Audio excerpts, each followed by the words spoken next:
it is interesting to watch though. Like, not even when it comes to something like play. Like, I'm thinking of Bella with my mom. Like, Yeah. you know how Bella has that thing where she will literally run into me like She'll a punch football you with player. both She will hands. Yeah. punch me and like practically send an organ shooting out my back. Yeah. Like, she will run right at me and as if she has no spatial awareness whatsoever, run Yeah. directly into me full speed. Yeah. This Yeah. 85-pound dog. Yeah. She will be outside and run full speed at my mom and never once Hit her. hit Yeah. her. Yeah. Yeah. Like, she has a very clear, She like, I mean, I understands. granted I worked with her for a little while. Of every time she got around my mom, I would Easy. be easy, easy, Yes. easy. But Yes. like, kind of, she integrated that into even things like when I'm running and we're all out in the field and whatever, like, I do this to this person, which, not that it's great that she does it to me, but I don't really care. Yeah, but we like But it. it's completely, she will like Yeah. injure my mom, and she really actually learned, like, I always have to veer around this person. Like, Well, I that can't take this person out of the that way. is a we're jumping all over the place, but who Yeah. gives a shit? But that Well, is that it's your guys' fault because nobody said any questions. So so look at that bone. That's a jujitsu finger right I there, know dude. I Look have at one that of thing. those too. It's all fucking. That's They not go the even. wrong way. Anyway. Anyway. That's like when you say a word that sounds weird, like cinnamon. You're like, that can't be right. Anyway, uh, patterns, like people don't realize that you can teach, not only can you teach dogs how to modulate play with both people and other dogs, but they also don't realize that dogs learn so well through so like dogs learn through patterns and they learn how to predict and preempt and fit into patterns as they're coming, and that's something we talk about in JRC all the time. And then everybody knows this thing of there's if you're going to teach a new cue, you teach the new cue, then the old cue, right? So I go asi, sit, and then the dog knows sit, and then eventually they go, oh, that asi sound predicts sit, and then they sit. Well, they don't realize like if you teach a dog how to leave it on cue, easy on cue, whatever, like stuff you do with your mom, like you can teach Bella that when your Bella runs up to your mom kind of with not that she Well, does no, this on well, she purpose, turned but if sideways, she kind of with like if protect she herself. withdraws into herself in expectation, Bella does not know what that means, Right. or did not She does didn't. now did not know what that means. She didn't take the cue that was like I don't want that kind of contact. And as she would run in, you could intervene and go easy. And because she knew what easy meant, like that wouldn't you? It's not just a fucking magic word. You don't go easy, and your dog's like right. But it's like she had been taught easy on cue. She knows the word means you've made a mistake. I need you to try to figure out the right way to do it. She knows easy how to become more relaxed. So we said that's not the right track. This is the way to get on the right track. So you go easy, and then you enforce it. If she's not, you're putting hands on her and making sure that you're going through the pattern of creating easy. So it's like every time she ran up to your mom, it's like one, you go easy. If every time she runs up to your mom, you say easy, Which I did. even if your mom was a statue, you every time she runs up, you go easy. She learns the pattern of every time I run up, you say easy. Therefore, I'm just gonna predict the pattern. I'm gonna be easy around this person. That's just pattern prediction. They will learn to be easy around this target, whether it's a person or a place or a behavior, whatever. But the fact that your mom was doing a shy away and then you would say easy. She would shy, you would say easy. She would shy, you would say easy.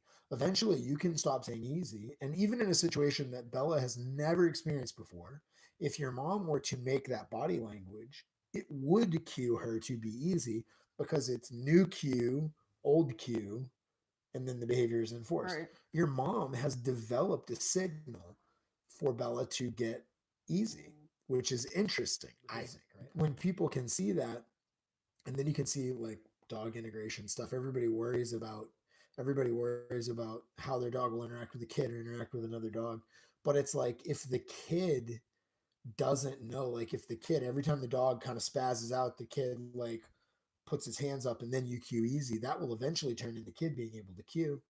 But that works with dogs as well. Like if I have a dog that doesn't understand body language, that's why it has to be leave it and not just easy. If I have a dog laying in the bed and they're fucking chewing on a bone or something, and the other dog starts to walk up, and I see the signals in the dog that's in the bed going, dude, leave me the fuck alone. But the approaching dog does not understand those signals. If nobody intervenes, this dog is going to go and snap at him or escalate the signals, which in a healthy dog, they go, woo, pardon me, that was fucked up. And they exit. And now there's no Wherever these problem. healthy dogs I fucking exist. don't know where these dogs live. Actually, Boulder, Colorado, apparently, because every time I go there, I'm like, You're amazed. what at is these this dogs. place? Like, they all just run off leash and randomly either greet or totally ignore all the other dogs and people on the trail. And I'm just like, It's bullshit. what is happening? It's bullshit. Anyway, it's because they're all millionaires. They all like imported all the I good dogs and like sent them out to. They have weed vaporizers. They I just don't know, blow something, at their because dogs. it's like some non-land Anyway, for dogs. What happens is that the dog's sitting in its thing and it starts to make these goddamn it signals, and this dog starts to walk up, and I go, leave it, and make the dog stop approaching. If this dog gets stiff and then IQ leave it, this dog gets stiff, then IQ leave it, and that pattern happens enough, this dog will get stiff. This dog will know new cue, old cue. Every time that dog's gotten stiff, dad said leave it. They'll go, I get it. I know what that means. Stiff, leave it. And now, which is a way you can start to teach a dog. Like, people think just because dogs, which is weird because this is not the case with people, so you think we transfer this knowledge. People think just because they're a dog, so they're this animal, that they have, language amongst themselves, which they do, but they think that somehow because they're dogs, that all dogs understand dog body language, which is completely not true, which we have learned and experienced, of course. like actually watched in action, very clear body language in a dog, not ignoring it on purpose, not understanding. Yeah, not getting it. Basic things that you think all dogs know. But it's weird that people don't understand that, because people, like, we all know words and communicate, and look at how horrible our ability to communicate is with each other sometimes. Yes. You know what I mean? Like, it's so bad, but we don't transfer that sometimes.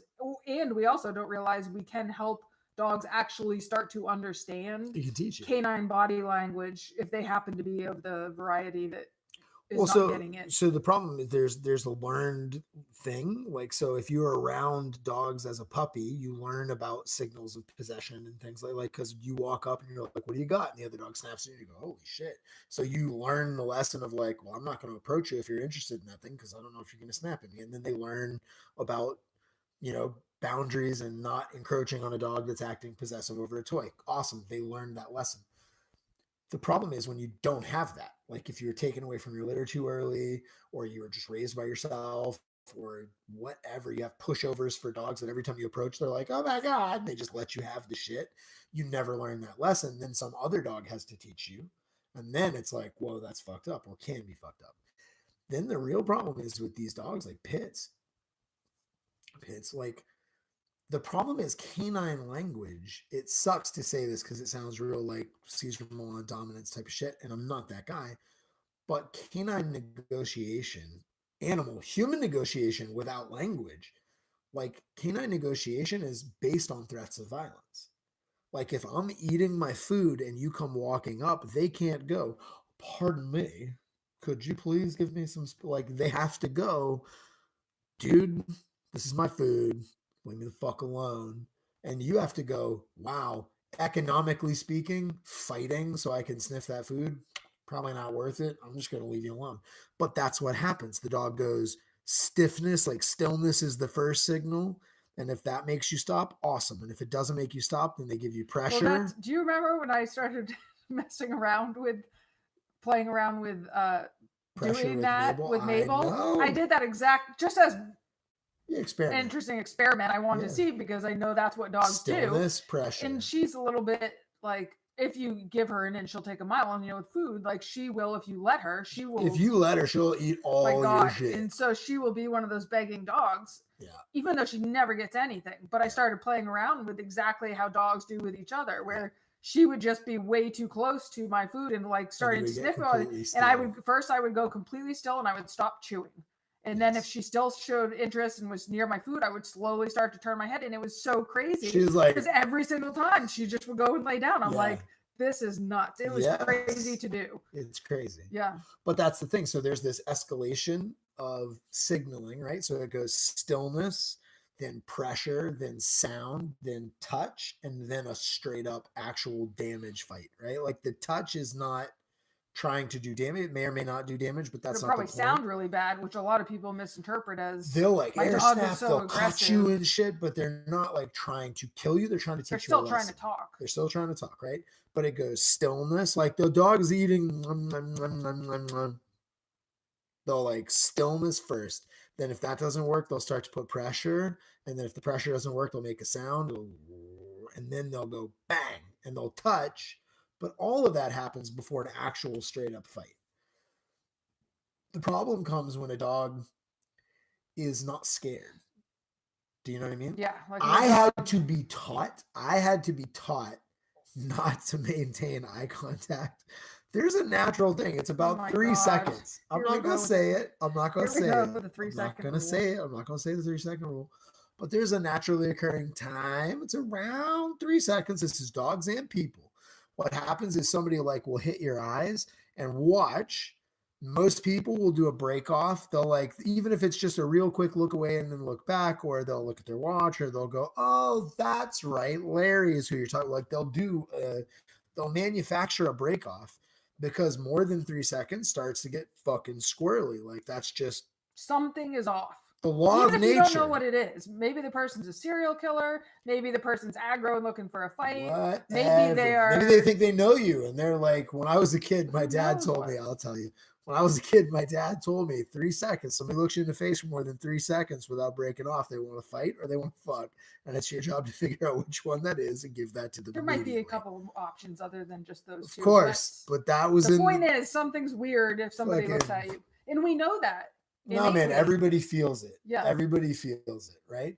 But the point is, when you're a kid, like most human beings, somebody will hit eye contact on somebody, like you're moving around the thing, and then somebody, boom, and you hit eyes. And if they stare for more than, like, already just watching this fucking video, you're awkward, right? Like you're sitting at home going, fuck's he staring at me for? Like more than 3 seconds, and then people start to go like that and look around and look back at you.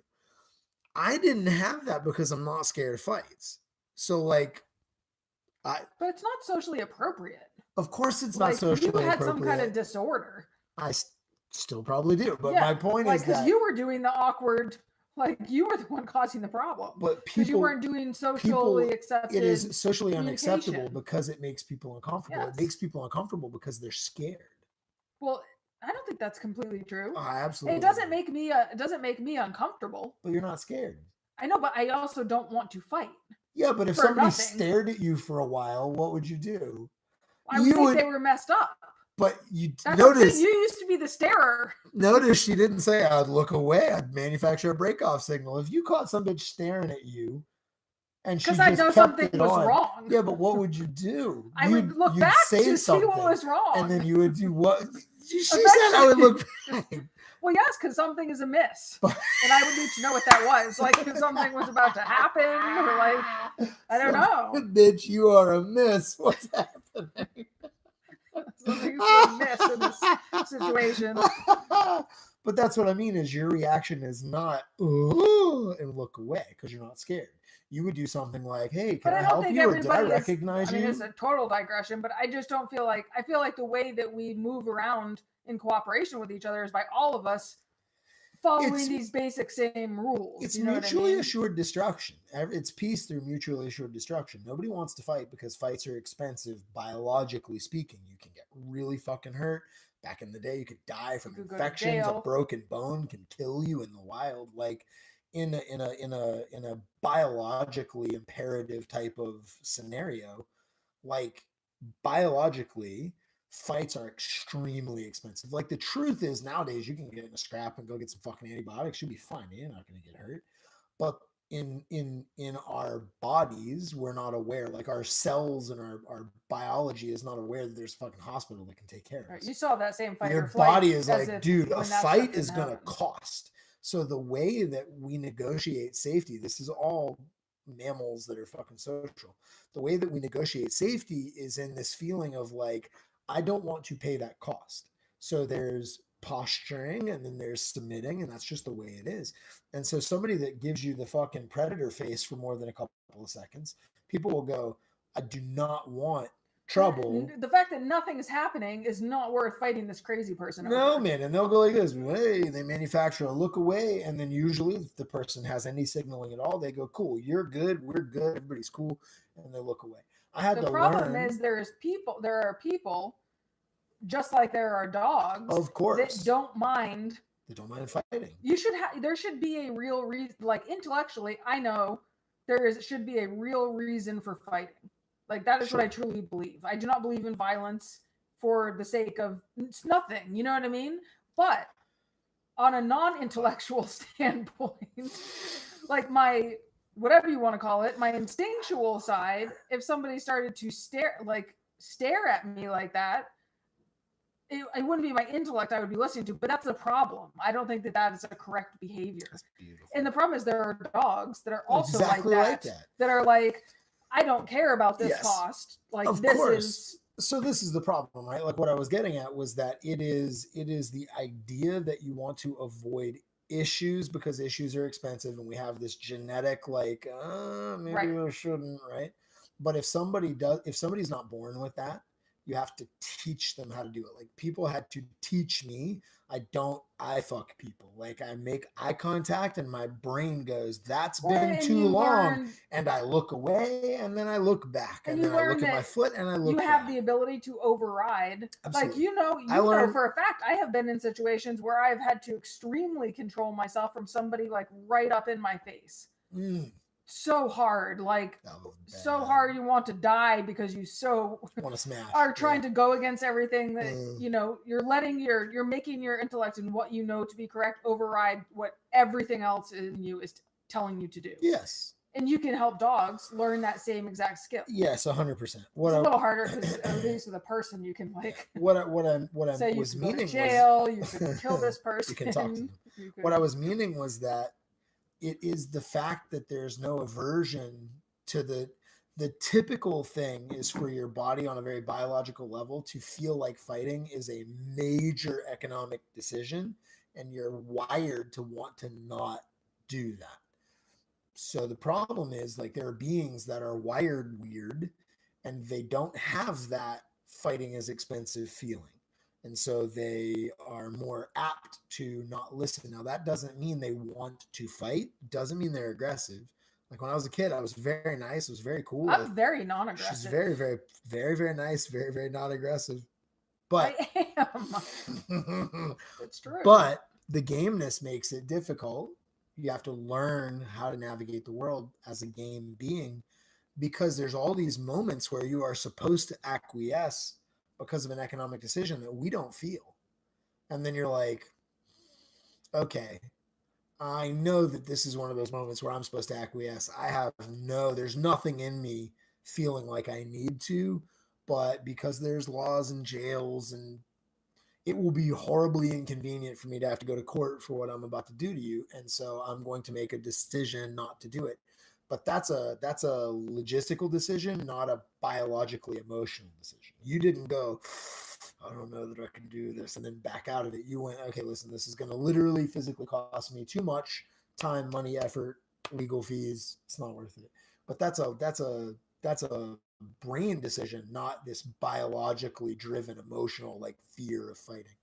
But my whole point was that all of the fucking politeness, shaking your hands, and like how we don't maintain eye contact and how we instinctually know there's a certain distance between us that is appropriate and a certain distance it's not. But it's based on fear. Like when a little kid is learning they want to approach you, but they don't want to repel and they don't want to get in trouble. So they go, excuse me. And they kind of learn there's this bubble. Because when I stay out here, when I talk to you, you don't make a weird face. But when I get when I pass that bubble, you make a weird face. And I don't want you to make a weird face because I'm scared that you're not going to like me. So I have to they learn how to do this dance.